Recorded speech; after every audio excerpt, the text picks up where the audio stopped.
नमस्कार दोस्तों, सुभाष की बात में आपका स्वागत है। दुष्यंत कुमार का एक शेर है, कहाँ तो तय था चिरागा हर एक घर के लिए, कहाँ चिराग मैसर नहीं शहर के लिए, यहाँ दरख्तों के साये में धूप होती है, चलो यहाँ से चलें उम्र भर के लिए। ये तो दुष्यंत कुमार लिख गए।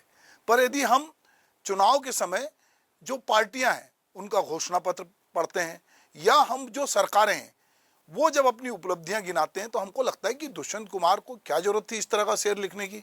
यहाँ तो राम राज आया हुआ है, जो कुछ मांगा उससे ज़्यादा देने के लिए सरकारें आमादा हैं। मतलब ये बात हो रही है कि हमने वादे से ज़्यादा आपको दिया। जो हमारा चुनावी घोषणा पत्र था, जिसको आजकल जन घोषणा पत्र कहते हैं, उससे भी ज़्यादा बढ़ रहा है। अगर हम नरेंद्र मोदी जी जो हमारे प्रधानमंत्री उनके शब्दों में कहें तो हमारे देश में एक रेवड़ी कल्चर विकसित हुआ है और इस रेवड़ी कल्चर में जो भी पार्टियां चुनाव में जाने वाली होती हैं वो बहुत सारे बड़े वादे करती हैं और जब जीत जाती हैं तो एक दबाव होता है कि उन्होंने जो वादा किया था उसे पूरा करो। तो पूरा करने का जब समय चुनाव नजदीक आता है तो बढ़ चढ़कर वो कहती हैं कि हमने बहुत कुछ किया। अभी प्रधानमंत्री जी पिछले दिनों संसद में जब अविश्वास प्रस्ताव पे अपनी बात कर रहे थे तो वो ये गिना रहे थे कि जो अमृत काल है, ये अमृत महोत्सव चल रहा है, जो 75 साल में पहले नहीं हुआ ये 9 साल में हुआ। जब से 2014 से मोदी जी आए तब से मानो देश में एक नया कायाकल्प हो गया। जो पहले के लोगों ने गलतियां की, जो देश को धकेल दिया पीछे, उनको उन्होंने एक उनका स्वाभिमान लौटाया, देश को आत्मनिर्भर बना रहे हैं, ये मोदी जी कह रहे हैं। इधर अगर हम देखें जिन राज्यों में चुनाव हो रहा है, अभी 4 राज्यों में चुनाव होना है, उसमें छत्तीसगढ़ है, मध्य प्रदेश है, राजस्थान है और तेलंगाना है। तो हम ज़्यादा बात करेंगे मध्य प्रदेश और राजस्थान की। दोनों जगह की सरकारें बहुत तेजी से ये कह रही हैं कि हमने जो कुछ वादा किया था वो वादा हमने उससे ज़्यादा पूरा किया है। मध्य प्रदेश में भाजपा की सरकार है, छत्तीसगढ़ में कांग्रेस की सरकार है, राजस्थान में कांग्रेस की सरकार है। तो ये सरकारें लगातार अपने अलग अलग चैनल के माध्यम से ये कह सकते हैं कि जितने माध्यम है प्रचार के, चाहे वो प्रिंट मीडिया हो, इलेक्ट्रॉनिक मीडिया हो, सोशल मीडिया हो या जनसभाएं, सब जगह सरकारी ये दावा कर रही हैं कि उन्होंने जो वादे किए थे उससे उन्होंने ज़्यादा की घोषणा की है। मध्य प्रदेश में तो मुख्यमंत्री एक फैशन शो, एक शो होता है उस तरह एक पूरे रैंप पर घूमते हैं। हर जगह आजकल उनका एक बड़ा रैंप बनता है जिस पर वो पब्लिक के बीच में जाते हैं और जिस तरह से मोदी जी पूछते हैं, आवाज़ दे दे के लोगों से सहमति लेते हैं, उसी तरह शिवराज सिंह भी जो है लोगों से पूछते हैं कि हुआ कि नहीं हुआ, किया कि नहीं किया। तो ये लगातार इस तरह की बातचीत करते हैं। हम देखते हैं कि इन सरकारों में अभी जो कुछ हुआ तो ये जो कह रहे हैं वो क्या वाकई में जनता को लग रहा है कि जितना इन्होंने कहा है जितना उससे ज़्यादा डिलीवर कर दिया है, कि जनता बेमतलब कह रही कि नहीं साहब जो वादा किया वो निभाना पड़ेगा। तो क्या इसमें सच्चाई है ये हमको समझना पड़ेगा। अभी जो सरकारों ने अपनी उपलब्धियां बताई हैं उसमें यदि हम मध्य प्रदेश की सरकार की बात करें तो उन्होंने किसी पक्ष को नहीं छोड़ा है। मतलब मैं समझता हूं कि सरकार की जो योजनाएं होती हैं यदि उसको कोई आदमी पढ़ ले तो उसको लगता है कि आदमी के जन्म से लेकर मृत्यु तक का सारा प्रावधान सरकारी योजनाओं में है और सरकार हर आदमी को कहती है कि ना तो हम उसको भूखा रहने देंगे, हम उसको रोजगार देंगे, हम उसको शिक्षा देंगे, उसको शुद्ध पानी देंगे, सब कुछ देंगे। यहाँ तक कि उसके आजू बाजू का जो भी पर्यावरण है, उसके जो पशु पक्षी जो कुछ भी हैं उनको लिए भी, जैसे अब मध्य प्रदेश में कहें कि पशु हानि होने पे वो कह रहे हैं कि हम 30,000 रुपये देंगे, अब वो 37,000 रुपये देने की बात कर रहे हैं। भेड़ बकरी तक का ख्याल रख रहे, अगर वो मर गई तो बछड़ा बछड़ी भी मर गए तो 20,000 रुपये तक देंगे। तो ये करीब करीब 26 लाख जो किसान डिफाल्टर श्रेणी में आ गए थे उन किसानों की कर्ज माफ़ी की घोषणा के चलते जो है बैंकों में राशि जमा होना बंद हो गई थी। तो अब वो कह रहे हैं कि हम ऐसे लोगों को, किसानों को भी 4,000 रुपये से बढ़ाकर 6,000 रुपये प्रतिवर्ष हमने उनकी राशि कर दी है। अब किसान है कि वो कर्ज से उभर ही नहीं रहा है, अब सरकार क्या कर सकती है, वो तो भर भर के राशि दे रही है, पर किसान जो है वो आकाश की तरफ टकटकी लगाए देखता है। तो अब किसानों के साथ साथ अब ये बात भी हो रही कि जो युवा हैं, एमपी यूथ पंचायत 2023 एक नई योजना की घोषणा अभी चुनाव के थोड़े दिन पहले ही अभी सरकार ने की है। इसमें युवाओं को 8,000 रुपये मिलेगा और 1 जुलाई 2023 से इसकी शुरुआत हुई है। मुख्यमंत्री युवा कौशल कमाई योजना इसका नाम दिया गया है। तो युवक चाहे कमाने के 100 अवसर हैं, उनको बेरोजगारी भत्ता लेने की जरूरत नहीं, जाएं और युवा कौशल कमाई योजना में अपना नाम दर्ज कराएं और पैसे लें और कई सेक्टर में चाहेंगे तो वो उनको ट्रेनिंग भी सरकार दिलाएगी। अब हम जानते हैं कि ट्रेनिंग का हमारे देश में किस तरह का हाल है।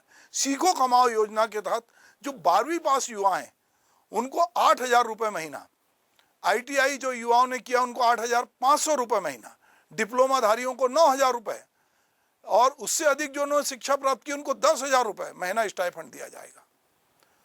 जो लोग पढ़ाई में बहुत अच्छे हैं तो MP में 12वीं बोर्ड की जो परीक्षा में मेधावी छात्र हैं उनको लैपटॉप मिलेगा, तो मामा जो हैं वो लैपटॉप देंगे, तो 78,000 से ज़्यादा छात्र छात्राओं को लैपटॉप की राशि मिलेगी। और जो पूरे स्कूल में प्रथम जो छात्राएं आएंगी उनको स्कूटी मिलेगी, वो स्कूटी से दौड़ेंगी।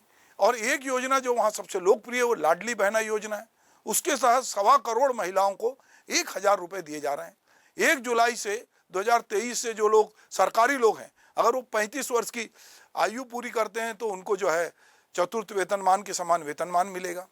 सरकारी कर्मचारियों को केंद्र के समान 42% महंगाई भत्ता भी मिल गया है। संविदा कर्मचारियों को जो है नियमित करने की बात कही है, अब 90 नहीं उनको 100% वेतन मिलेगा। तो और 50,000 लोगों को की भर्ती होगी। तो जो मध्य प्रदेश के मुख्यमंत्री शिवराज सिंह हैं उन्होंने महिला कर्मचारियों के प्रति भी उदारता दिखाई है। सामान्यतः जो सरकारी कर्मचारी उनको 13 दिन का CL मिलता है, पर अब महिलाओं को 20 दिन का आकस्मिक अवकाश CL मिलेगा, यानी वो 20 दिन तक अपने घर में जो कुछ काम बचे हैं उनके वो निपटा सकती हैं। तो ये एक उनके प्रति उदारता है। तो मध्य प्रदेश की सरकार ने चुनाव से पहले बहुत सारी ऐसी घोषणाएं की हैं और रोज आए दिन घोषणा होती है कि वो बहुत कुछ कर रहे हैं। तो वो उन्होंने जो कुछ वादा किया था उससे वो ज़्यादा कर रहे हैं और बार बार ये बता रहे हैं कि हम जो हैं वो राम राज्य लाएंगे, यानी आने वाले दिनों में हम तुम्हारे लिए वो सब करेंगे। उन्होंने उज्जैन में मंदिर का जो कॉरिडोर है महाकाल का उसको बड़ा किया है, वो सारे मंदिरों का उद्धार करने में लगे। ऐसी कोई जगह नहीं है जिसको वो छोड़ना चाहते हो। जहां से कहीं से भी सरकार को लगता है कि उसकी उपस्थिति दर्ज हो सकती है या वो उपस्थिति वोट में कन्वर्ट हो सकती है, वो सारी काम सरकार कर रही है। ये तो बात की हमने मध्य प्रदेश की। चलिए अब थोड़ा हम छत्तीसगढ़ पे आते हैं। छत्तीसगढ़ में कांग्रेस की सरकार है और कांग्रेस में भूपेश बघेल मुख्यमंत्री हैं। भूपेश बघेल को लेकर एक नारा बहुत प्रचलित है कि भूपेश है तो भरोसा है, और वो बार बार कहते हैं कि हमने जो वादा किया है हमने वादे से ज़्यादा हमने दिया है। हमने 1 हफ्ते के भीतर जो है किसानों की ऋण माफ़ी की जब हमने सरकार बनाई 17 दिसंबर 2018 को सरकार बनने के 2 घंटे बाद ही भूपेश बघेल ने कैबिनेट की बैठक बुलाई और किसानों की ऋण माफ़ी की।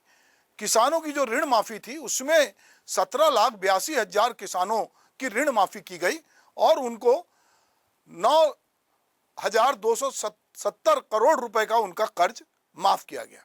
इसी दौरान सरकार ने एक नई बात की, उन्होंने न्याय योजनाओं की घोषणा की और उन्होंने बहुत सारी न्याय योजना लाई। उसमें उन्होंने राजीव गांधी किसान न्याय योजना जो है वो उसका भी आगाज किया और उसके तहत 20,103 करोड़ रुपए जो है वो इनपुट सब्सिडी के रूप में उन्होंने दिया। तो छत्तीसगढ़ की जो सरकार है वो किसानों की सरकार कहलाना पसंद करती है, ग्रामीणों की सरकार कहलाना पसंद करती है। इसीलिए सरकार ने जब किसान कहीं ना कहीं बिजली से भी जुड़ा है और बाकी उपभोक्ता भी जुड़े हैं तो उन्होंने बिजली बिल हाफ जो है और माफ एक योजना लाई और बिजली बिल जो है उन्होंने आधा किया और इसमें 42 लाख उपभोक्ताओं को उन्होंने इसका लाभ दिया और 37,067 करोड़ रुपए की उन्होंने इसमें एक प्रकार से उपभोक्ताओं को राहत दी। छत्तीसगढ़ की भूपेश बघेल सरकार ने अपने जन घोषणा पत्र में ये बात कही थी कि अगर हम सत्ता में आएंगे तो हम बेरोजगार युवाओं को रोजगार भत्ता देंगे। इसको लेकर भाजपा जो है लगातार प्रेशर भी बना रही थी और सरकार ने अंततः अपना वादा निभाया और उन्होंने युवाओं को बेरोजगारी भत्ता, जिनके पास रोजगार नहीं था, वो देने की कवायद उठाई और उन्होंने 1,05,395 युवाओं को बेरोजगारी भत्ता दिया है। ये सरकार ने कहा है कि हम और ऐसे युवाओं को जब रोजगार भी हम उपलब्ध कराएंगे और उसके लिए उन्होंने बहुत सारे ट्रेनिंग प्रोग्राम की बात भी की है। जब रमन सिंह की सरकार थी तो वो चाउर वाले बाबा कहलाते थे। दरअसल उस समय लोगों को, जो गरीब लोग थे, उनको चावल मिल रहा था। भूपेश बघेल सरकार ने ये जानती थी कि अगर गरीबों को खाना मिलेगा और अगर वो भरपेट खाना खाएंगे तो हमको दुआएं भी देंगे और राज्य के लिए अच्छा भी है और किसी कल्याणकारी सरकार के लिए ये जरूरी है। तो उन्होंने राज्य में करीब जो 73,25,641 राशन कार्ड धारी उपभोक्ता हैं उनको ₹1 किलो में 35 किलो चावल जो है वो देना प्रारंभ किया और वो लोगों को ये चावल मिल रहा है। इसमें बीपीएल और एपीएल के लोग अलग अलग हैं, पर इस राज्य में ₹1 किलो चावल जो गरीब है, जो गरीबी रेखा के नीचे लोग हैं, उनको मिल रहा है। यूनिवर्सल हेल्थ केयर के अंतर्गत जो सबके लिए स्वास्थ्य की बात कर रहे थे, तो छत्तीसगढ़ सरकार ने खूबचंद बघेल के नाम से एक स्वास्थ्य योजना लागू की और उन्होंने कहा कि जो लोग इस योजना के अंतर्गत लाभान्वित होंगे उन्हें जो है 5 लाख रुपए तक का जो इलाज है वो मुफ्त में मिलेगा। और अभी सरकार जो है वो करीब करीब 69 लाख परिवारों को, जिसमें बीपीएल के 60 लाख परिवार हैं, इस योजना से लाभान्वित कर रही है और अभी तक जो है इसमें 36,43,000 मरीजों का उपचार हो चुका है। तो सरकार चाहे स्वास्थ्य हो चाहे शिक्षा हो, इन क्षेत्रों में सरकार लगातार जो है वो बात कर रही है। सरकार ने इस बीच में अंग्रेजी माध्यम के आत्मानंद विद्यालय खोले हैं और आत्मानंद विद्यालय के जरिए सरकार जो है बच्चों को अंग्रेजी माध्यम की शिक्षा दे रही है और जो प्राइवेट स्कूलों में बच्चे जा रहे थे, जो जहाँ ज़्यादा फीस लग रही थी, उस फीस से राहत दिलाने के लिए छत्तीसगढ़ में आत्मानंद विद्यालय खुले। और ये आत्मानंद विद्यालय पहले जिला स्तर पे खुले थे, फिर ब्लॉक स्तर पे खुले और फिर इसकी इतनी डिमांड बढ़ी कि सरकार का हर जनप्रतिनिधि या हर जागरूक जो व्यक्ति था वो चाहता था कि उसके यहाँ आत्मानंद विद्यालय खुले। तो अंग्रेजी माध्यम के आत्मानंद विद्यालय भी हैं और हिंदी माध्यम के भी आत्मानंद विद्यालय हैं। हमारे राज्य में 377 अंग्रेजी माध्यम के आत्मानंद विद्यालय खुले हैं और 350 हिंदी माध्यम के आत्मानंद विद्यालय हैं और इनकी संख्या बढ़ती जा रही है। यहाँ पर जो अंग्रेजी के जानकार टीचर हैं उनकी भर्ती की जा रही है। स्कूल को कहीं ना कहीं साधन सुविधाओं से प्राइवेट स्कूल की टक्कर में खड़ा किया जा रहा है। तो हमने देखा कि चाहे किसान हो, चाहे स्वास्थ्य की बात हो, शिक्षा की बात हो, छत्तीसगढ़ सरकार ने बहुत सारी चीज़ों में नवाचार किया। उन्होंने गोबर खरीदने का ऐतिहासिक निर्णय लिया और गोधन न्याय योजना लेके आई और उसके जरिए उसके बाद उन्होंने गौमूत्र भी खरीदा। तो लगातार सरकार ने जो है इस तरह की बहुत सारी योजनाएं की है और ये सरकार बार बार ये दावा कर रही है कि हम वादे से ज़्यादा जो है, हमने जो भी वादा किया था हम उससे ज़्यादा दे रहे हैं। तो सरकार की अलग अलग योजनाओं में यदि हम देखते हैं तो वो सरकार किस तरह से लोगों को फायदा पहुंचा रही है, ये हमको देखना पड़ेगा। रोटी कपड़ा मकान ये बात होती है, तो मकान को लेकर भी ग्रामीण क्षेत्र में लोगों को आवास मिले, इसके लिए भी सरकार ने अपनी तरफ से भी पहल की है और करीब 2.25 लाख लोगों को जो ग्रामीण और शहरी हैं उनके लिए आवास योजना की सरकार की ओर से पहल की गई है। तो जैसा मैं आपसे कह रहा था कि चाहे केंद्र की सरकार हो, चाहे राज्य की सरकार हो, चाहे मध्य प्रदेश की सरकार हो, छत्तीसगढ़ की सरकार हो, सारी सरकारें अपनी ओर से ये बताने की कोशिश कर रही हैं और ख़ास करके चुनाव के पहले अपने मतदाताओं से ये वादा कर रही हैं कि हमने जो कुछ कहा था हमने पूरा किया। अगर आप हमको जिताते हो तो हम भविष्य में उससे ज़्यादा आपके लिए करेंगे। और यही वजह है कि 2024 में लोकसभा का चुनाव है, अभी 2023 में विधानसभा के चुनाव हैं, तो सारे जगह जहाँ चुनाव हैं वहाँ बढ़ चढ़कर ये बात प्रचारित प्रसारित की जा रही है कि हमने आपसे जो कुछ कहा था वो पूरा किया है। कुछ चीज़ें हमसे पूरी नहीं हुई। जैसे छत्तीसगढ़ की बात करें तो यहाँ पर ये बात भी हुई थी कि यहाँ शराबबंदी की जाएगी, पर उसको लेकर भी सरकार के अपने तर्क हैं कि वो नहीं हो पा रहा है। पर हाँ, हम नशा मुक्ति के लिए आंदोलन चला रहे हैं क्योंकि यहाँ लोग शराब से उतने परेशान नहीं जितने सूखे नशे से। इसी तरह की बात और भी मामलों में की जा रही। पर जो विपक्ष होता है, यहाँ पर भाजपा विपक्ष में है, कांग्रेस मध्य प्रदेश में कांग्रेस विपक्ष में है, राजस्थान में भाजपा विपक्ष में। विपक्ष हमेशा कहता है कि सरकार ने जो कुछ वादे किए थे या जो जब ये सत्ता में आ रहे थे जो वादे किए थे वो पूरे नहीं किए, और पक्ष कहता है कि हमने वादे पूरे किए। जिस तरह से मोदी जी लोकसभा में कह रहे थे कि पिछले 75 साल में जो काम नहीं हुआ वो 9 साल में हुआ, उसी तरह मध्य प्रदेश में शिवराज सिंह कह रहे हैं, उसी तरह राजस्थान में अशोक गहलोत कह रहे हैं, और यही बात छत्तीसगढ़ में भूपेश बघेल कह रहे हैं। लगातार वो युवाओं के बीच में जा रहे हैं, वो किसानों के बीच में जा रहे हैं, वो भेंट मुलाकात कर रहे हैं, जहाँ कहीं भी किसी भी प्रकार की किसी की समस्या है तो उसको हल कर रहे हैं। ये सब नेता जानते हैं, सब सरकारें जानती है कि ये हम तब तक कर सकते हैं जब तक आचार संहिता नहीं लग रही। और ये जो विधानसभा चुनाव है इसकी आचार संहिता सबको मालूम है कि अक्टूबर में लग जाएगी। तो हमको जो कुछ कहना है अपने मतदाता को अभी कहना पड़ेगा, ये विश्वास दिलाना पड़ेगा कि हम हैं तो हम आपकी सारी मांगे पूरी करेंगे। हमने पहले भी किया, अब भी हम आगे भी आएंगे तो हम करेंगे। तो कहीं ना कहीं ये जो वादे से ज़्यादा है, इसको लेकर किसी भी पार्टी की सरकार हो वो ये बात अपने मतदाताओं से कहना नहीं भूल रही है, हर माध्यम से कह रही है। अब तो डोर टू डोर जाकर मतदाताओं से कहा जा रहा है कि हमने आपसे जो वादे किए थे वो पूरे किए हैं, आने वाले समय में आप यदि हमें जिताएंगे तो हम और जो वादे आपसे करने वाले हैं वो हम पूरे करेंगे। तो हम देखते हैं कि चारों तरफ ऐसा लगता है कि सबका ख्याल रखा जा रहा है, कोई अछूता नहीं है। और जैसे जैसे चुनाव नज़दीक आते हैं तो जो बहुत सारे संगठित लोग हैं, चाहे वो समाज के हों, चाहे कर्मचारी संगठन हों, चाहे अलग वर्ग के हों, सबको लगता है कि सरकार से जो मांगोगे वो सरकार देगी, क्योंकि सरकार चुनाव में जा रही है और ये पार्टी चुनाव में जा रही है तो जाते जाते ये हमारा भला करेगी। पर सवाल ये होता है कि कोई भी सरकार होती है उसका एक वित्तीय प्रबंधन भी होता है, उसके पास कितना बजट है, क्या वो इतनी सारी घोषणाएं तो नहीं कर दे रही है कि आने वाले समय में उसको पूरा ही नहीं कर पाए। सरकार यदि आपकी आई या किसी दूसरे की आई तो क्या राज्य का बजट अचानक से बढ़ जाएगा, या जो प्राइमरी सेक्टर हैं जिनकी बहुत ज़रूरी है, जो बुनियादी सेक्टर है, उनकी अवहेलना करके क्या उस तरह की मांग जो कि एक दबाव में की गई उसको पूरा किया जाएगा। बहुत सारी चीज़ें हैं, अभी केंद्र पे भी बहुत कर्जा है, राज्य सरकारों पे भी कर्जा है।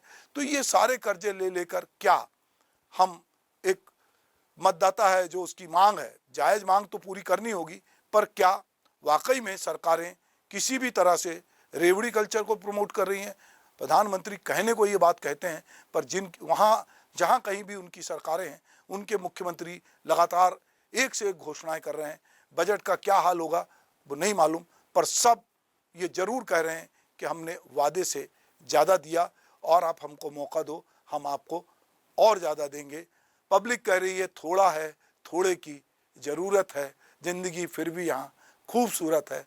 पूरा वातावरण इसमें मध्य प्रदेश में जो चुनावी माहौल है उसको लेके वरिष्ठ कवि हमारे मित्र ध्रुव शुक्ल ने एक कविता हमको भेजी है कि मध्य प्रदेश में चुनावी कीर्तन, दो दल हैं प्रतिद्वंदी, दोनों हो गए रामानंदी, दोनों ने पहचाना है, दोनों ने पहना है भगवा, दोनों वोटर के पीछे लगवा, दोनों का है एक ही ढाबा, दोनों का है अपना ही बाबा, दोनों भगवा तंबू ताना, दोनों हनुमान जस गावा, दोनों करें राज पर दावा, दोनों लड़ने आए चुनावा, दोनों का वोटर पे धावा, दोनों मन में लोभ जगावा, वोटर को अब समझ ना आवा, किसे हरावा किसे जितावा। तो इस समय वोटर भी भ्रमित है, वो सोचता है कि जमीनी हकीकत कुछ और है, जो नेताजी हैं वो कुछ और बोल रहे हैं। तो कहीं ना कहीं वोटर के मन में एक तरह का भलावा है, वोटर के मन में एक तरह का भुलावा है। अब वोटर कंफ्यूज है, चुनाव नज़दीक हैं और जो पार्टियां हैं वो ये बता रही हैं, और ख़ास करके सत्तारूढ़ पार्टी ये बताने की कोशिश भी कर रही है कि हमने जो कुछ कहा था वो पूरा किया है।